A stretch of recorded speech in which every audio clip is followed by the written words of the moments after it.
រឿងខ្មោចធរណីស្រោមានប្តីប្រពន្ធមួយគូប្តីឈ្មោះឆាតប្រពន្ធឈ្មោះមៀតនិងមានកូនប្រុសម្នាក់អាយុ19ឆ្នាំហើយទីលំនៅរបស់គ្រួសារនេះនៅជាយខេតឆាតធ្វើការនៅមន្ទីរមួយយូរឆ្នាំមកហើយចំណែកមៀតជាគ្រូបង្រៀននៅបឋមសិក្សាទីរោមខេតដែរកូនប្រុសឈ្មោះនុយរៀននៅវិទ្យាល័យនុយមិនសូវចូលរៀនទេវាហាក់ដូចជារកខ្លោងទួយសាលាមិនឃើញវារមែងតែងតែកិច្ចវេនឹងទៅណាត់មិត្តភ័ក្តិ3ឬ4នាក់ដើរលេងអាវ៉ាសេមិត្តភ័ក្តិបានបញ្ចុះបញ្ចូលឲ្យនុយជក់កញ្ឆារហូតដល់ប្រើគ្រឿងញៀនទៀតក្រោយមកនុយក៏ចាប់ផ្ដើមញៀនវាផឹកស្រាចាស់គ្រឿងញៀនចូលស្រសៃឈាមឥឡូវវាคล้ายទៅជាយុវ័នម្នាក់ក៏ហកបោកប្រាក់ហ៊ានធ្វើអ្វីគ្រប់យ៉ាងដោយសារតែអំណាចគ្រឿងញៀនវាមិននឹកអាណិតអាសូរចិត្តឪពុកម្ដាយវាឡើយដែលខំរកប្រាក់យ៉ាងត្រដាប់ត្រដួលនោះដោយសារសេពគប់មិត្តភ័ក្តិពីឡាអាវ៉ាសែនុយចាប់ផ្ដើមកោននិស្ស័យលួចភ្លុនបោកប្រាស់ដើម្បីដោះទាល់ខ្លួនវាមួយពេលនៅថ្ងៃមួយពេលអាទិត្យរៀងជ្រាបបន្តិចទៅហើយមានបរិះម្នាក់ជាអ្នករស់នៅក្បែរខាងបានរត់មកប្រាប់ឆើតនឹងមៀតដែលទើបមកពីធ្វើការថាបាក់ពួកអានុយទៅវាយតបជាមួយពួកអ្នកលេងមួយក្រុមនៅកន្លែងស៊ីផឹកមិត្តអានុយម្នាក់ត្រូវពួកអ្នកលេងបាញ់របួសជាទម្ងន់មៀតសួរដោយស្លឹងស្លោចុះអានុយវាយយ៉ាងម៉េចដែរបុរសញាក់ចិត្តខាងរៀបរាប់បន្តអានុយវាមិនអីទេវាបានរត់គេចទៅពូននៅផ្ទះក្បែរនោះអ្នកនៅកន្លែងកើតហេតុបាននិយាយថាអានុយជាដើមហេតុធ្វើឲ្យក្រុមវានិងក្រុមអ្នកលេងឆ្លក់គ្នាពេលប្រលប់បន្តិចនុយបានត្រឡប់មកដល់ផ្ទះវិញឪពុកម្ដាយវាជីកសួររឿងរ៉ាវដែលកើតមុននេះវាបានប្រកែកកែខ្លួនបានយ៉ាងស្រួលខ្ញុំមិនមែនជាមនុស្សដើមហេតុទេពួកខ្ញុំបបួលគ្នាថាទៅលេងបាល់តែពួកអ្នកលេងនោះមករករឿងខ្ញុំហើយក៏កើតមានរឿងបាញ់គ្នាទៅឆាតសួរកូនឯងមានទៅសាលារៀនទេនុយឆ្លើយទៅបាទទៅរាល់ថ្ងៃហ្នឹងឆើតកុំកុហកអញណាអានុយពុទ្ធោអើយពពបើមិនជឿទេទៅសួរសាលារៀនទៅក៏បាន3ថ្ងៃក្រោយមកសាលារៀនបានផ្ញើសម្បុត្រមួយច្បាប់មកឲ្យឆើតនិងប្រពន្ធសម្បុត្របញ្ជាក់ថានុយមិនបានចូលរៀន2សប្តាហ៍ហើយព័ត៌មាននេះធ្វើឲ្យឆើតនិងមៀតខឹងច្រឡោតយ៉ាងខ្លាំងនៅពេលប្រលប់ពេលឃើញនុយត្រឡប់មកដល់ផ្ទះឆើតក៏គំហើកសួរភ្លាមអាចង្រៃអញទើបមកពីណានុយឆ្លើយវាហើយទើបមកពីសាលានោះអីឆាតទ្រាំលេងបានក៏តះកំភ្លៀងនុយផាំងពីដៃយ៉ាងធ្ងន់រហូតដល់មៀតខាត់ប្តីមិនទាន់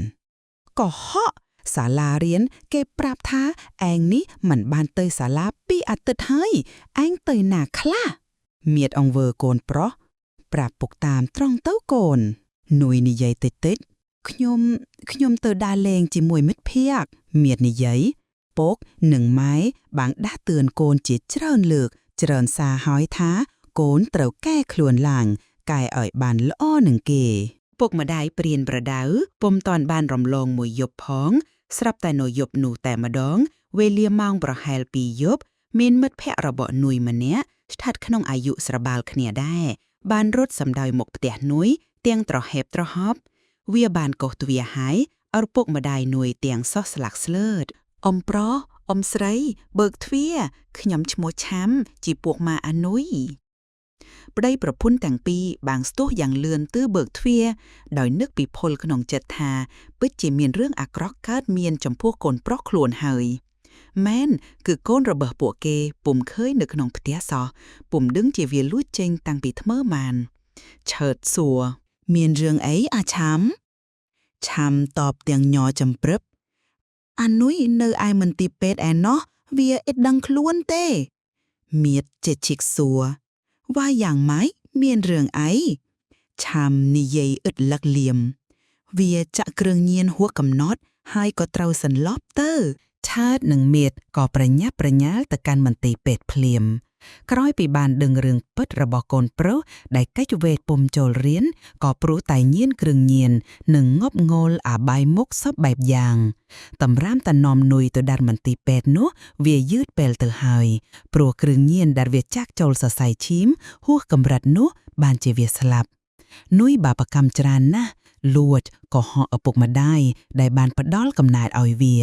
ដូច្នេះមានតែសេចក្តីស្លាប់ប៉ុណ្ណោះដែលសមបំណងនឹងជីវិតវាស្លាប់មិនបានប៉ុន្មានផងឆាតនិងមៀតក៏បានលឺសំឡេងធ្ងរស្ទើររាល់យប់របស់វានៅខាងក្រៅផ្ទះ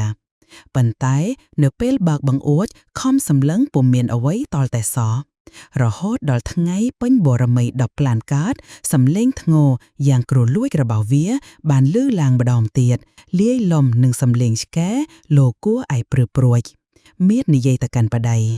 ប្រពន្ធឆាតនិងមៀតដឹងភ្លាមថាប្រែតនោះគ្មាននរណាក្រៅពីអានុយកូនរបស់ខ្លួននោះទេពីរនាក់ប្ដីប្រពន្ធចាប់ដៃគ្នាយ៉ាងណែនឈរនៅមាត់បង្អួយទាំងខ្លួនប្រានញ័រចាំប្រាប់មួយសន្ទុះក្រោយមកស្រាប់តែឮសំឡេងក្រឺតរំពេងនោះអ្នកទាំងពីរឃើញដីកន្លែងប្រែតនោះឈរបានញែកចេញពីគ្នាស្រូបយកប្រែតនោះសន្សឹមចូលទៅក្នុងដីរហូតដល់បាត់រូបប្រែតនោះតែម្ដងព្រះធរណីបានស្រូបយកព្រាតនោះចុះទៅក្នុងនរកអវជ័យដើម្បីឲ្យស័ក្តិសមនឹងអំពើប្រព្រឹត្តរបស់វានៅឋានកណ្ដាលនេះអស់លោកអ្នកអានទាំងឡាយពិសេសមិត្តយុវវ័យនិងប្អូនចំទង់កាលបើបានអានរឿងនេះដល់ត្រឹមនេះទោះបីជាជឿឬមិនជឿនោះក៏អាស្រ័យទៅលើវិចារណញ្ញាណរបស់ខ្ញុំទៅចុះប៉ុន្តែលោកអ្នកនិងមិត្តយុវវ័យព្រមទាំងប្អូនក៏មានអាចប្រកែកបានឡើយចំពោះតលួយប្លន់តើវាសាហាវខូខៅដល់ថ្នាក់ណា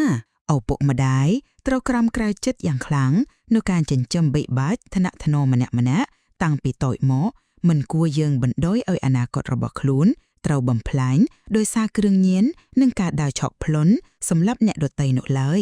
បាបកម្មមានពិតមិនមែនជាការលេងទេ